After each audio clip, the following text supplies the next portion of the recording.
Hey everyone, Harold Fisher here, anchor and host of the Daily Drum on WHUR. Welcome to another edition of HUR at Home Newsmakers on WHUR.com and all of our social media platforms. He is one of the most formidable voices for criminal justice reform in America. Desmond Meade is president of the Florida Rights Restoration Coalition. A former returning citizen, Meade is behind the movement that restored voting rights to inmates who have served their time in Florida. He has published a memoir, and he joins me tonight. Desmond, thank you so much for joining the program. I appreciate you talking to us tonight. Harold, it's an honor being on the show, man. Thank you so much for inviting me on. Absolutely. You are, let's be honest, you are a big deal, but that's not why you entered the voting rights fight.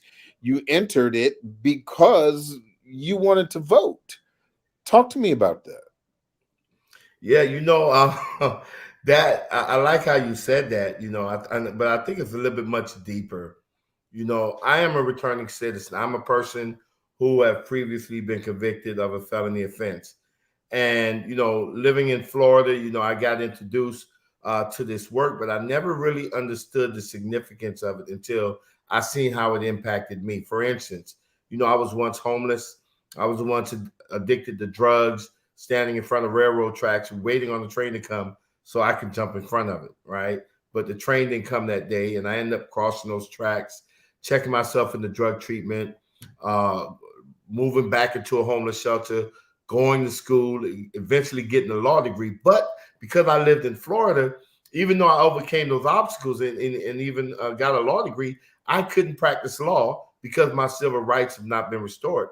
And so that experience really opened my eyes to the impact that felon disenfranchisement have in Florida, because folks with felony convictions in Florida faced a lifetime ban, right? And then I think in 2016, my wife, Sheena, she ran for a local office, and I couldn't even vote for her, right? Mm-hmm. And so not only did I lose the right to vote, I lost the ability to pursue my career. I lost the ability to even get safe and affordable housing, right? So there are all kinds of collateral consequences that was attached to it.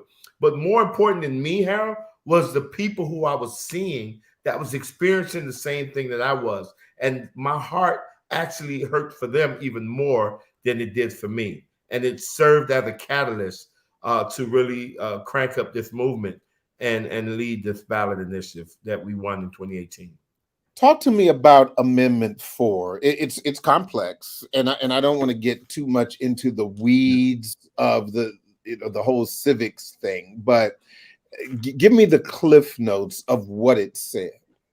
Well, at the end of the day, in Florida, anyone convicted of a felony offense, and no matter what it was, and in Florida, you have folks that was losing their right to vote for the rest of their lives for driving with a suspended license, for disturbing turtle nesting eggs, catching a lobster whose tail is too short.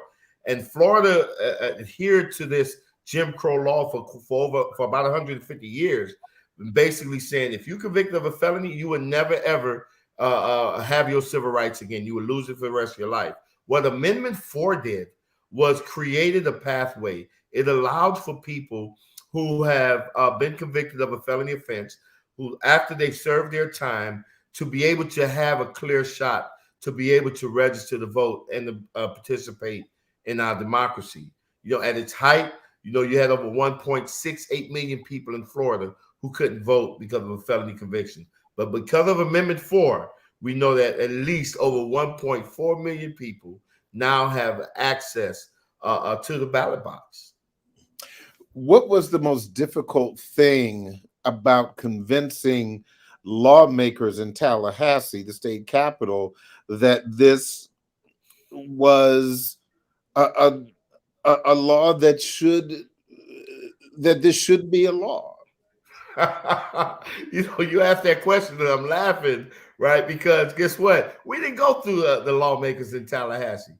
We took matters into our own hands, right? Because just doing the right thing and politicians, that just don't mix, right? Right. Because there's a lot of common sense things that politicians should be doing that shouldn't even need, they shouldn't even need to be convinced of. And this was definitely one of them. But we know because of politics that folks were not going to be inclined to restore voting rights to people with felony convictions. And so we did the next best thing. Rather than beg a politician, we took matters into our own hand and we showed the power of a grassroots movement. And most importantly, we showed what can happen when people closest to the pain are at the center of the solution. What does that mean, closest to the pain? Man, listen, let me tell you, I remember being part of a coalition of all kinds of organizations with the fancy initials, you know, the NAACP, the ACLU, and all these other great organizations that do great work, right? And we were focusing around felon disenfranchisement. And in 2010, 2011, when the governor came in, you know, got in office and made the policies even worse, all those folks got to go home. It was okay. They could vote tomorrow, right? They could vote it the next day. But people like me couldn't. We couldn't just walk away and go on to the next issue or, you know what I'm saying, or go on to the next campaign. I was stuck in that state. I was stuck in the state of being as it relates to me not being able to pursue my law career, me not being able to do so many things, and most importantly, me not being able to vote. And so it's the people that's closest to the pain that has a real time and genuine interest in making sure that that pain is alleviated. If you don't have the headache, bro, and me and you in the car, and I'm telling you my head is splitting me, you can't even feel my pain. So you don't need, you cannot sense the urgency of getting that pain relief. So what was the turning point for Amendment 4? Whew.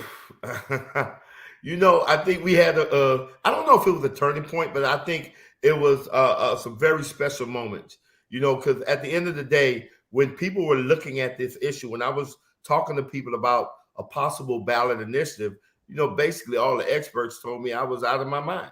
You know, I tell folks, you know, I don't blame them. If my mom was alive, she would have told me that I was crazy to think that I can restore voting rights to people with felony convictions in a state as divisive as Florida during the political climate that we're in, that was rife with hatred and fear and division, right?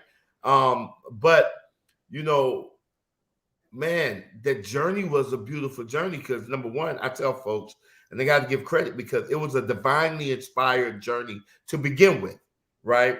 I'm a person of faith, and even when I look through the Quran, I look through the Torah, or even the Bible, I've always seen instances where God always take the least among a group of people to bring about the biggest change, right? That's how God gets his props. And so our campaign was covered from the very beginning. And so at various steps of the way, it was like we was doing some amazing things, like getting enough petitions to get before the Florida Supreme Court, getting there with no opposition in the Supreme Court and getting that passed, and then collecting over 1 million petitions in less than 6 months, right, to get it on the ballot, and then turning around and getting over 5.1 million people, right, to vote for Amendment 4, and thinking about the potential political impact that it could have on Florida in restoring voting rights to 1.4 million people who've been convicted of felony offenses. You would expect that it would have been an avalanche of opposition, a deluge of money being poured in to oppose. We was expecting a Willie Horton type ad to show up any minute, right? But there we were on election night, knowing that we got through the entire campaign and not $1 was spent on any opposition against the work that we were doing. And when we looked at those 5.1 million people who voted yes on Amendment 4, and 1 million more people voted for our amendment than for our current governor, right? What we seen was people from all walks of life and all political persuasions. I mean, over 1 million Republicans voted for this thing. Think about it. And so I think the most beautiful thing or the watershed moment in Amendment 4 was the fact that we had 5.1 million people whose votes was not based on hate, no fear, but rather votes that was based on love, forgiveness, and redemption. And we showed the world, the state of Florida, this country, that love can in fact win the day. You spoke about the political climate, and you've been, I'm sure, paying attention to our current political climate. You've seen the laws just in Texas that have passed today, some of the most restrictive voting regulations in America, passing over the past, just within the past several hours or so. Do you think that an Amendment 4 would have the same kind of muscular support today that it had, in 2019? Oh, yes, most definitely. Right. Because once again, our support did not come from politicians. We were very intentional in keeping politicians out of our campaign. Right. We dealt strictly with the people, and we believed in putting people or the needs of people over politics, over political differences, over even implicit racial biases. Right. We knew that there was a space that where we could connect with people along the lines of humanity that bring folks together to move a major issue. And so, no, I could tell you that we will probably even get even more support today than what we got in 2018. And to that point, you were talking about in the Florida prison system. We're not talking about, even though these, prior to Amendment 4, these have been described as Jim Crow laws, but not everybody coming out of the prison system with felonies who have finished their time are people of color. You have people across the board who you had white people, you had brown people, you had black people, you had you had a lot of people coming out who wanted to. Let me tell you, man. At the end of the day, let me take it a step further. Right? It's not only people who go to prison lose their civil rights. It's people who are convicted of a felony offense. And the reality is, and I think this trend is similar across the nation. In Florida, less than 25% of people with felony convictions are even sentenced to prison, right? And so we have to realize that the majority of people who have lost their rights because of a felony conviction are people, man, they're in our community, they're in our homes, they're in our congregations, right? They're in our places of employment.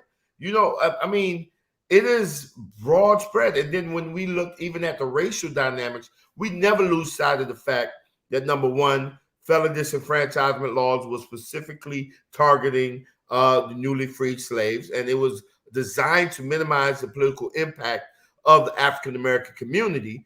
So we never lose sight of that. We never lose sight of the fact that felon disenfranchisement disproportionately impacts the African-American community, primarily because of the over-policing in our communities. We don't lose sight of that. But the reality is that when you look at the complete numbers in Florida, African-Americans only accounted for about a third of the people who could not vote because of a prior felony conviction. And so when we were engaged in a campaign, and I'm in an audience, and I would tell folks, listen, the typical person who can't vote in Florida, right, because of a felony conviction, do not look like me, right? You look like that white guy over there, right? That blonde-haired, blue-eyed white guy that looks so innocent. That's that person. That's a typical returning citizen in the state of Florida. And it enables us to really have a much broader all-American approach to talking about the issue and gaining support.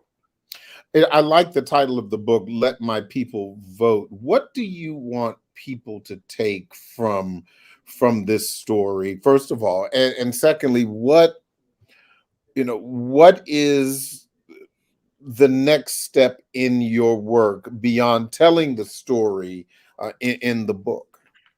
Well, let me tell you, in 2019, I was like really honored and surprised when Time magazine named me one of the 100 most influential people in the world. And I remember when I went with my wife to the gala, right? I was already in awe, because I'm thinking, are they saying United States? I remember my wife said, no, baby, they meant the world.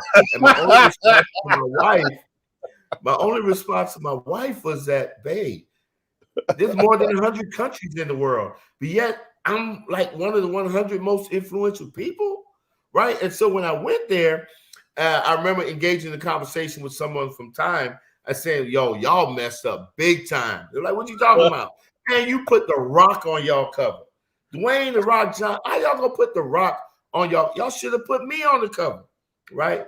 And the reason why I was saying that, because so people can see you don't have to be a movie star. You don't have to be an athlete. You don't have to be a billionaire. You don't have to be a politician to have an impact in your community, in your state, or even the world, right? You don't have to be any of that. Because if that guy Desmond, who used to be strung out on crack, who used to be homeless, who had a record a mile long, right, who was thinking about jumping in front of a train, right? If that guy there can transform his life and become one of the 100 most influential people in the world, and that meant that anybody looking at that cover, anybody reading that story, anybody even listening in tonight could know that no matter what situation they're in, no matter what obstacles they may face in life or facing right now, no matter what mistakes they may have made in life, right? It does not foreclose on the opportunity for them to do something great, for them to become someone great, for them to have an influence that would impact the lives in a positive way of millions of people, right? Because I'm living proof of that. And that's what I wanted from that book. I wanted people to know where I came from, the things that I've gone through, and I also wanted to know that thought process. Because going from a suicidal, drug-addicted, returning citizen to Time 100, right? It don't just happen overnight. And there's something that's key in there. And the key element is being willing to serve others, wanting for your neighbor what you want for yourself, right? And making sure that love is powering your motives, right? As you're engaging in activities around your community, around your state. Desmond Meade, the new book is Let My People Vote. Congratulations on the book. Congratulations, on your work. And I'm sure we're going to see much more from you in the future. Keep serving. I really appreciate your time. Most definitely. Thank you so much for having me on this evening. Absolutely. We will be talking again, I'm sure. Most def. That is it for this edition of HUR at Home Newsmakers. I'm Harold Fisher. And as always, I'll see you on the radio.